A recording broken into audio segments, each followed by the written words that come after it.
खामगाव MIDCत कामगाराचा शॉक लागून मृत्यू। कंपनीच्या हलगर्जीपणामुळे मृत्यू झाल्याचा नातेवाईकांचा आरोप।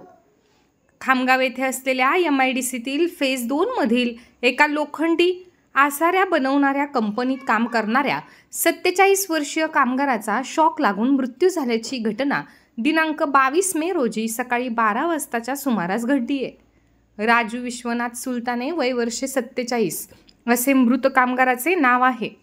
नातेवाईकांनी दिलेल्या माहितीनुसार आज सकाळी राजू सुलताने हे नेहमीप्रमाणे कंपनीत काम करत असताना काल रात्री खामगाव शहरात झालेल्या मुसळधार पावसामुळे कंपनीमधील वायरिंगमध्ये पाणी गेल्याने वायरिंगमध्ये करंट आलेला होता।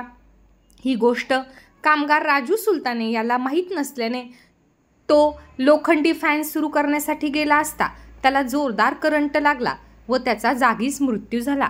विजेचा धक्का लागल्यानंतर जवळपास 1 तास त्याचा मृतदेह कंपनीच्या आवारातच पडलेला होता।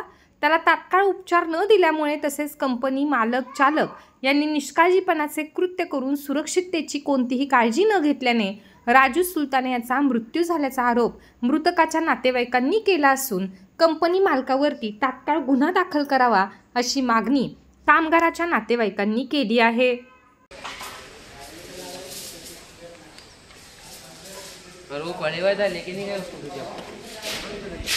तुषार राजू सुलताने, माझे वडिलाची आपल्या कामाला निघले होते। माझे वडील त्या कंपनीत पाणीच्याने उद्या पाणी जे पडलं त्याच्याच्याने त्यांना काही कंपनीत करंट वगैरे पडला असेल तर माझे पप्पा ते पंखा चालू करायला गेले तिथं कंपनीत। त्यांना त्या कंपनीत करंट लागला आणि त्याच्यानंतर अजून आपले काय म्हणतात ते कोणत्या काही आणलं होतं त्यांना दवाखान्यात वगैरे तिथं गेले। एक दीड तास त्यांनी लेट नेला त्यांना।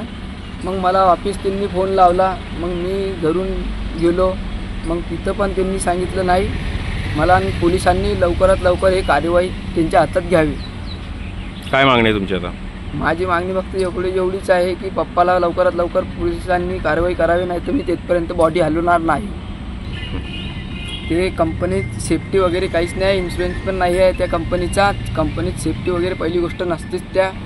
आणि पोलिसांना फक्त माझी एवढीच विनंती आहे की त्यांनी लवकरात लवकर ती कार्यवाही करावे कामगार मंत्री, आणि नाही तर मग बॉडी वगैरे काही उचलणार नाही आहे मी तदलूक